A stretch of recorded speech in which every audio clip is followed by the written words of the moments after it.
نستعین، اور تجھ ہی سے مدد مانگتے ہیں۔ اہدنا الصراط المستقیم، ہم کو سیدھے راستے پر چلا۔ صراط الذین انعمت علیہم، ان لوگوں کے راستے پر چلا جن پر تو نے انعام نازل کیا۔ غیر المغضوب علیہم ولا الضالین، ان لوگوں کے راستے پہ نہ چلانا جن پر تیرا عذاب نازل ہوا، ولا الضالین، اور نہ ہی گمراہوں کے راستے پہ چلانا۔ یہ ہے اس کا ترجمہ۔ سورۃ الفاتحہ، فاتحہ کا لفظی معنی ہوتا ہے کھولنے والے، اور قرآن پاک کو جب کھولتے ہیں تو سب سے پہلے سورہ فاتحہ کا دیدار ہوتا ہے۔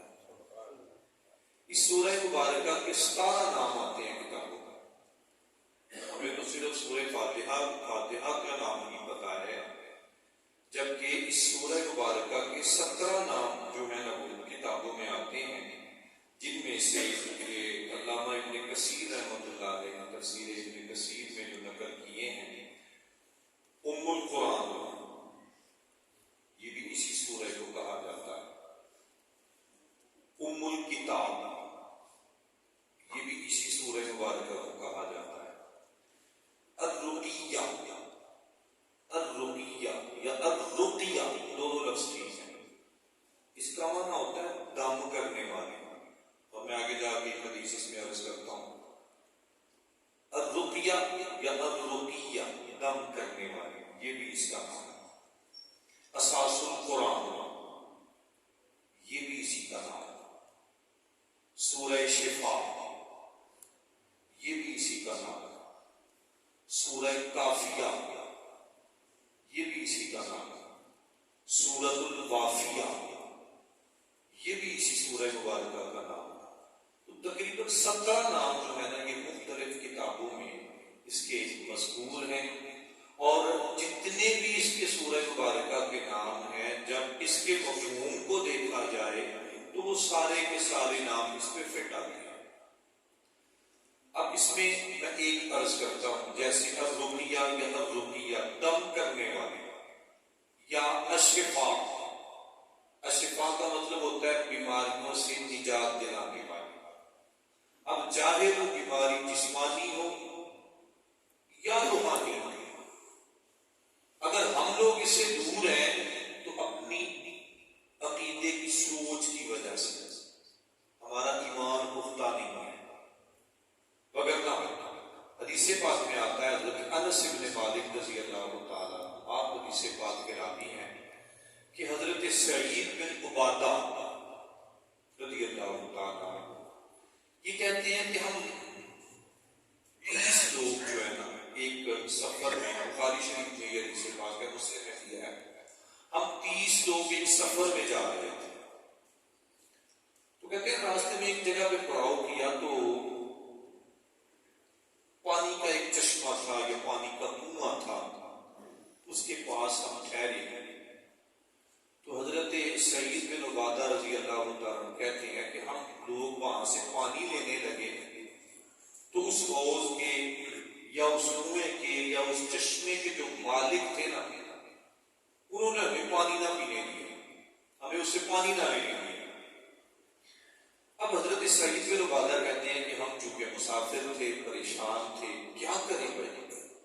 اللہ تعالیٰ سے دعا کی کہ اے اللہ ضرورت بھی ہے، پانی موجود بھی ہے، لیکن مالک لینے نہیں دیتے، تو یا اللہ کوئی ہمارے لیے راستہ کھول دے، کوئی اس طرح کا طریقہ بن جائے کہ ہمیں ہماری ضرورت پوری ہو جائے۔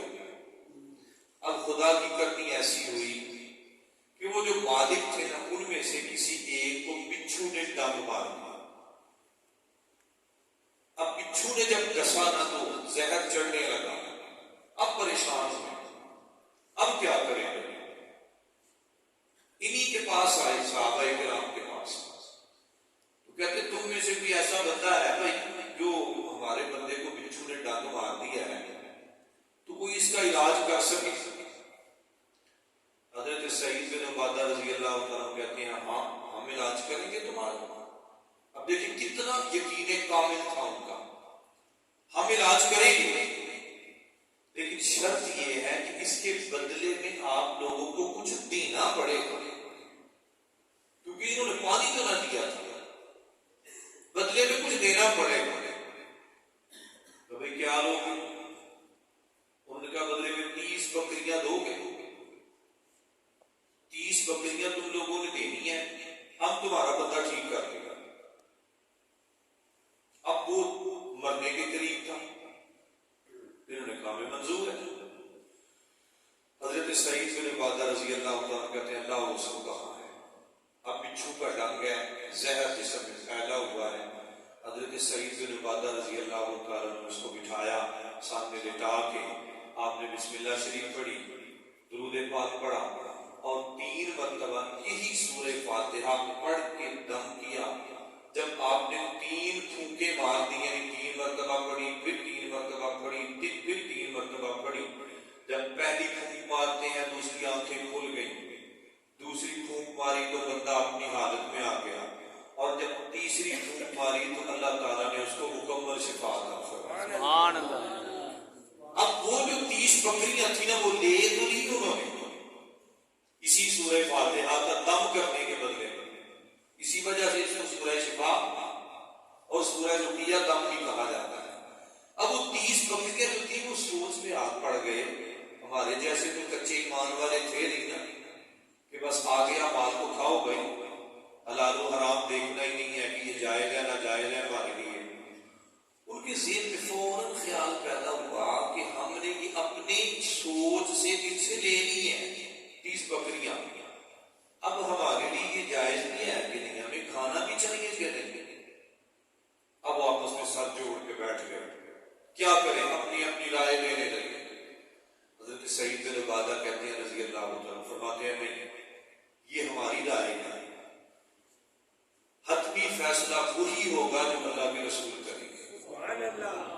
لہذا ہم ان کو لے کے رسول اللہ کی بارگاہ میں جائیں گے، نبی علیہ السلام کی بارگاہ میں پیش کریں گے، حضور جو ارشاد فرما دیں گے وہی ہمارے لیے حتمی فیصلہ ہوگا. اب یہ وہ بکریاں لے کے نہ رسول پاک کی بارگاہ میں حاضر ہوئے، سارا واقعہ سنایا گیا، رسول اللہ ایسے ایسے ہوا ہے. اب اس کے بارے میں کیا حکم ہے، کھائیں یا نہ کھائیں، ہمارے لیے جائز ہے کہ نہ جائز ہے. تو حضرت سعید بن عبادہ کہتے ہیں حضور مسکرا دیے، اور اللہ کے رسول نے مسکرا کے ارشاد فرمایا ان بکریوں کو آپس میں بانٹ لو، لیکن میرا حصہ بھی مجھے دے دینا، میرا حصہ بھی مجھے دے دینا. اب حضرت سعید بن عبادہ رضی اللہ عنہ کہتے ہیں کہ ہم نے ان میں سے رسول پاک کی بارگاہ میں بھی جو ہے تحفہ پیش کیا، اور وہ بکریاں ہم نے آپس میں بانٹ لی. اب اس حدیث پاک سے 3-4 مسائل اخذ ہو جاتے ہیں. ایک تو یہ کہ سورہ فاتحہ جو ہے یہ دم کرنے کے لیے، اور بلکہ میں آپ کو ایک اور مجھے بات یاد آ گئی، ہمارے طالب علم کی زمانے کی بات ہے، بخاری شریف ہم پڑھ رہے تھے تو گجرانوالے سے نا ایک بندہ آ گیا استاد صاحب کے پاس، کہنے لگا جی میرا جگر ختم ہو گیا، میں ساری دنیا پھر آیا ہوں، سارا یورپ پھر آیا ہوں، ابھی جو ہے نا میں انڈیا جا رہا ہوں تو میرے لیے دعا کیجیے گا، کچھ آسانی پیدا ہو جائے، مجھے صحت مل جائے. استاد صاحب فرمانے لگے ٹھیک ہے تم ہو کے واپس آؤ تو پھر مجھے بتانا. یہ وقت گیا، وہاں سے واپس آیا تو آ کے کہنے لگا، بڑا پریشان تھا، تو کہنے لگا جی میں گیا تھا وہاں پہ ڈاکٹر سے ملا، اس نے 2 کروڑ روپیہ مانگا ہے، یہ آج سے 20 سال پہلے کی بات ہے، 20-22 سال پہلے کی بات ہے. 2 کروڑ اس نے مانگا ہے اور اس نے کہا جگر بدل دوں گا. میں پوچھا کوئی گارنٹی؟ اس نے کہا جی 8 دن کی گارنٹی ہے، بس 8 دن تک کام کرے گا، اس کے بعد میں کچھ نہیں کہہ سکتا. تو میں واپس آ گیا ہوں کہ میں نے 8 دن کے لیے تمہیں 2 کروڑ جو ہے میرے بچے کھائیں گے. مجھے یاد ہے بڑی اچھی طرح استاد صاحب نے تمہیں نماز پڑھتے ہو؟ جی نہیں، نماز پڑھا کرو، اور ہر نماز کے بعد خود ہی پانی لے کے آدھا گلاس 3 مرتبہ سورہ فاتحہ پڑھا کرو، دم کر کے خود ہی پی لیا کرو. ٹھیک 1 سے 1.5 ماہ کے بعد وہ بندہ دوبارہ آیا، مٹھائی کی ٹوکریاں ڈھیر ساری، بڑا امیر آدمی تھا، ڈھیر ساری ٹوکریاں مٹھائی کی اور پھل بھی اور بڑا کچھ لے کے آیا. آتی اس نے نا 50,000 روپیہ استاد صاحب کی ٹیبل پہ رکھ دیا. جی میں الحمدللہ میں نے ٹیسٹ کروایا، میں بالکل ٹھیک ہوں، میرا جگر بالکل ٹھیک ہے، تو یہ 50,000 روپیہ آپ کے لیے لے کے آئے. استاد صاحب بتا ہمیں نہیں چاہیے. اس نے اپنی گاڑی کی چابی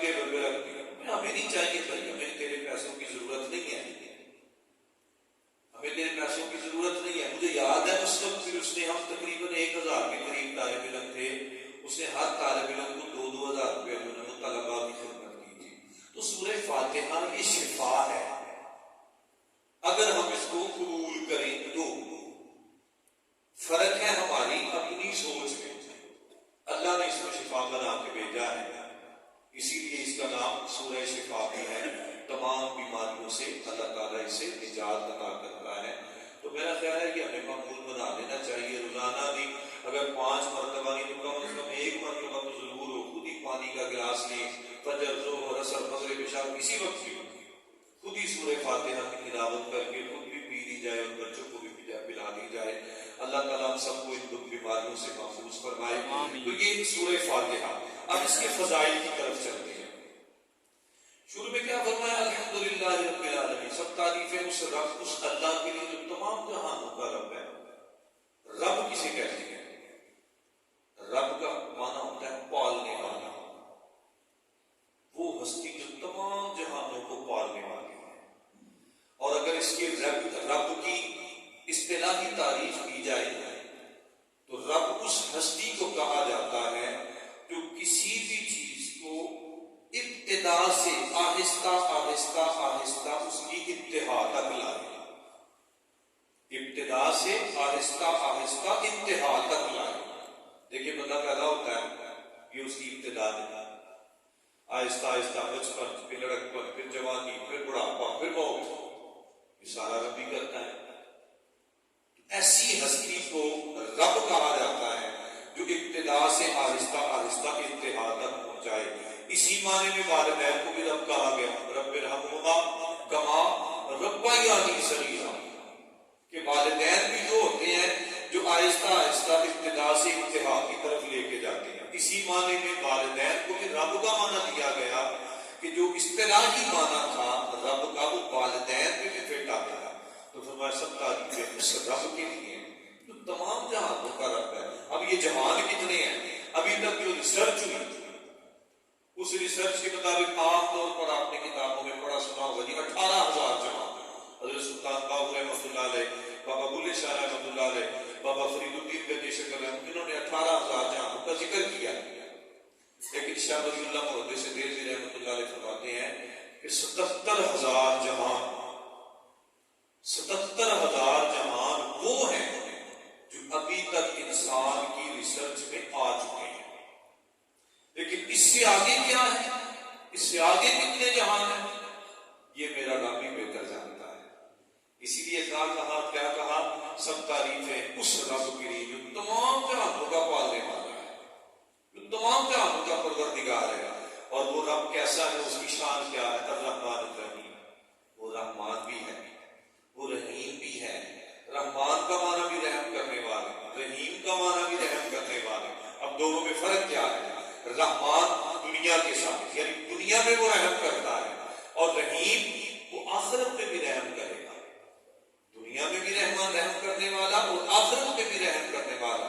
آگے فرمایا مالک یوم الدین، وہی رب ہے جو قیامت کا مالک ہے۔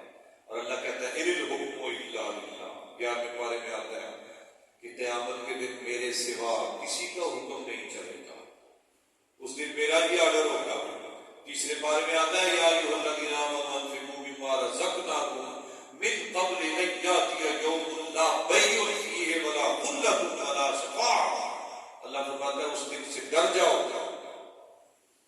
جس دن میں نہ سودا ہوگا، نہ کوئی دوستی ہوگی، نہ کوئی سفارش ہوگی، نہ رشوت، نہ دوستی، نہ تعلق، نہ ٹیلی فون، نہ کوئی میسج، نہ کسی کی بات، نہ کوئی سفارش۔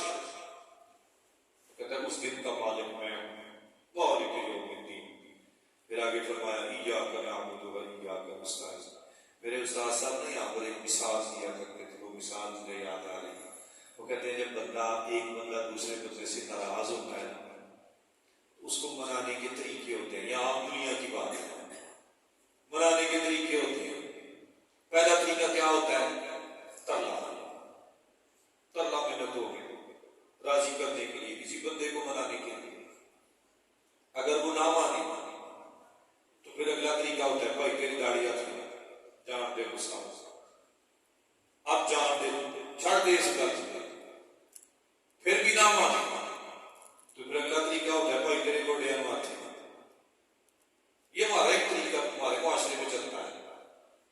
اگر پھر بھی نہ مانے تو پھر بھائی تیرے پیریاں کھلانے، اور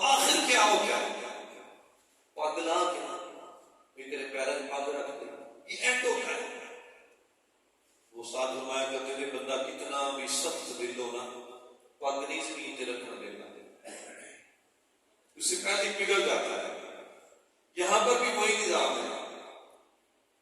اے اللہ سب تعریفیں تیرے لیے ترلے ہو رہے ہیں. اللہ تو رحمان بھی ہے, اللہ جی رحیم بھی ہو, اللہ جی قیامت کے مالک بھی آپ. اب اللہ کے ترلے کرنے کے بعد پھر ساتھ پاکا آ گیا. اب پاکا آ گیا. دنیا میں تو پاک ہے نا, تو یہاں پر کیا ہے؟ یا اللہ پاک والا ساری تیری بارگاہ میں رکھتے ہیں, عبادت بھی تیری, مدد بھی تجھی سے, تیرے ہی سامنے جھکنے والے, اللہ تجھی سے مانگنے والے, تجھی سے فریاد کرنے والے. اور جب یہ فریاد ہو جاتی ہے تو پھر اہدنا الصراط المستقیم, اللہ میں سیدھے رستے پہ چلانا, اللہ میں سیدھے رستے پہ چلانا. اور یہ رسول کریم علیہ السلام جب صحابہ کو یہ سورہ فاتحہ سنا رہے تھے تو حضور علیہ السلام کی آنکھوں میں آنسو تھے. مسلم شریف میں حدیث پاک آتی ہے اللہ کے رسول علیہ السلام آنکھوں میں آنسو ہیں تو صحابہ عرض کرتے ہیں یا رسول اللہ. حضرت جابر رضی اللہ تعالیٰ عنہ کہتے ہیں کہ میں نے رسول پاک علیہ السلام سے پوچھا یا رسول اللہ فدا کونی وابی, آقا آپ کی آنکھوں سے آنسو کیوں ہے, رونے کی وجہ کیا ہے؟ تو اللہ کے رسول علیہ السلام ارشاد فرماتے ہیں اے صحابہ میں آپ کو کیا بتاؤں, میرا رب یہاں پہ کیا فرماتا ہے. یہ سورہ مبارکہ نازل کرنے کے بعد میرا رب کیا کہتا ہے؟ قال رسول اللہ صلی اللہ علیہ وسلم قال اللہ تعالی, اللہ کے رسول فرماتے ہیں کہ میرا رب کہتا ہے قسمت الصلاۃ بینی و بین عبدی نصفین, کہ میں نے اس سورہ فاتحہ کو یا بندے کی نماز کو, نماز میں سورہ فاتحہ ہے, سورہ فاتحہ کو یا بندہ جب نماز میں کھڑے ہو کر سورہ فاتحہ کی تلاوت کرتا ہے تو میرا رب کہتا ہے قسمت الصلاۃ, میں نے اپنے اور اپنے بندے کے درمیان اس عبادت کو, اس تلاوت کو تقسیم کر دیا ہے, تقسیم کر دیا ہے. اب تقسیم کیا ہے؟ نصفین فنصفھا لی ونصفھا لعبدی ولعبدی ما سعی, کہ اس کا آدھا میرے لیے ہے یہ اللہ فرماتے ہیں اور آدھا میرے بندے کے لیے ہے. فنصفھا ما سعی لعبدی ما سعی, اور میرے بندے کے لیے وہ ہے جو میرے بندے نے مجھ سے مانگ لیا میں اس کو عطا کروں گا, میں اس کو دے دوں گا. اب کیا ہے؟ قال رسول اللہ صلی اللہ علیہ وسلم, اللہ کے رسول فرماتے ہیں یہ حدیث جب بھی پڑھتے ہیں نا اس حدیث میں ایک عجیب سی لذت محسوس ہوتی ہے. اللہ کے رسول فرماتے ہیں یقول العبد الحمدللہ رب العالمین, بندہ کہتا ہے الحمدللہ رب العالمین. جواب میں اللہ کیا فرماتے ہیں؟ اللہ فرماتے ہیں یقول اللہ حمدنی عبدی, ایسا صحابہ دیکھو میرا بندہ میرے دربار میں کھڑے ہو کر میری تعریف بیان کر رہا ہے, میری تعریف الحمدللہ رب العالمین, اللہ سب تعریفیں تیرے لیے ہیں. اللہ کہتا ہے دیکھو میرا بندہ میری تعریف کر رہا ہے. پھر آگے فرمایا یقول العبد الرحمن الرحیم, پھر جب بندہ کہتا ہے نا الرحمن الرحیم تو پھر اب کیا فرماتا ہے؟ یقول اللہ اثنا علی عبدی, اللہ فرماتے ہیں فرشتوں دیکھو میرا بندہ میری ثنا بیان کر رہا ہے, میری شان بیان کر رہا ہے کہ میں رحمان بھی ہوں, میں رحیم بھی ہوں. پھر آگے فرمایا یقول العبد مالک یوم الدین, پھر بندہ کہتا ہے مالک یوم الدین, تو جواب میں اللہ کیا فرماتے ہیں یقول اللہ تعالی مجدنی عبدی, ایسا دیکھو میرا بندہ میرے سامنے عاجزی کا اظہار کرتے ہوئے میری بزرگی کو بیان کر رہا ہے, میری بلندی کو بیان کر رہا ہے. پھر آگے کیا فرمایا یقول العبد ایاک نعبد و ایاک نستعین, پھر بندہ کہتا ہے ایاک نعبد و ایاک نستعین, تو یقول اللہ, اللہ فرماتے ہیں ھذہ الآیۃ بینی و بین عبدی ولعبدی ما سعی, اور میں یہ آیت یعنی ایاک نعبد و ایاک نستعین یہ میرے اور میرے بندے کے لیے ہے, اور میرے بندے نے جو مجھ سے مانگا میں نے دے دیا, اور مانگا کیا ہے؟ اہدنا الصراط المستقیم, یا اللہ ہمیں سیدھا رستہ چلا, ہمیں سیدھے راستے پہ چلا. اب یہاں پر ایک سوال کی ذہن میں آتا ہے کہ راہ راست یا سیدھا راستہ نماز پڑھنا, زکات دینا, حج کرنا, یہی سیدھا راستہ ہے. تو بندہ تو نماز نہیں کھڑا ہے, نماز نہیں کھڑا ہو کے کہہ رہا ہے اہدنا الصراط المستقیم, حالانکہ سیدھے راستے پہ آ رہا ہے, پھر بھی دعا کر رہا ہے اہدنا الصراط المستقیم. یا تو ایک بندہ بے نمازی ہو نا، نماز سے دور ہو، دین سے دور ہے، لیکن جو بندہ پہلے دین کے ساتھ مخلص ہے اور دین پہ عمل کر رہا ہے، نماز کی حالت پہ کھڑا اور کہتا ہے الحمدللہ رب العالمین الرحمن الرحیم مالک یوم الدین ایاک نعبد و ایاک نستعین، پھر کہتا ہے اہدنا الصراط المستقیم، یا اللہ مجھے سیدھا راستہ دکھا دے. تو یہ کیوں ایسا نماز کے اندر کیوں ہے؟ اس کا جواب اگلی آیت میں دے دیا، صراط الذین انعمت علیہم، یا اللہ راہ راست وہ ہے ان لوگوں کے رستے پہ چلانا مولا جن لوگوں پر تیرے انعامات نازل ہوئے، اور وہ جن پر انعامات نازل ہوئے وہ 4 قسم کے طبقات ہیں. 5ویں پارے میں اس کی تشریح ملتی ہے. 4 قسم کے طبقات ہیں جن پر اللہ تعالیٰ کے انعامات نازل ہوئے. وہ 4 قسم کے طبقات کون ہیں؟ 5ویں پارے میں آتا ہے اولئک الذین انعم اللہ علیہم من النبیین والصدیقین والشہداء والصالحین. اللہ فرماتا ہے 4 قسم کے طبقات ہیں جن پر میں نے انعام نازل کیا ہے. اور وہ 4 قسم کے طبقات کون ہیں؟ سب سے پہلے انبیاء کرام، جتنے بھی انبیاء جناب حضرت آدم سے لے کے جناب رسول کریم علیہ السلام تک، تمام کے تمام انبیاء. اس کے بعد بس صدیقین، سچے لوگ، صداقت پہ پہرا دینے والے لوگ، تمام کے تمام صداقت والے. اس کے بعد بس شہداء، شہید لوگ جنہوں نے اپنی جانیں اللہ کے راستے میں قربان کر. اور چوتھے لوگ بس صالحین، نیک صالح متقی پرہیزگار لوگ، ان پر بھی میرا انعام ہے. تو بندہ یہ دعا کر رہا ہے یا اللہ ان لوگوں کے راستے پہ چلانا جن پر تو نے انعام نازل کیا ہے، اور غیر المغضوب علیہم ولا الضالین، اللہ ان لوگوں سے بچانا جن سے تو ناراض ہوا اور جو گمراہ ہو گئے.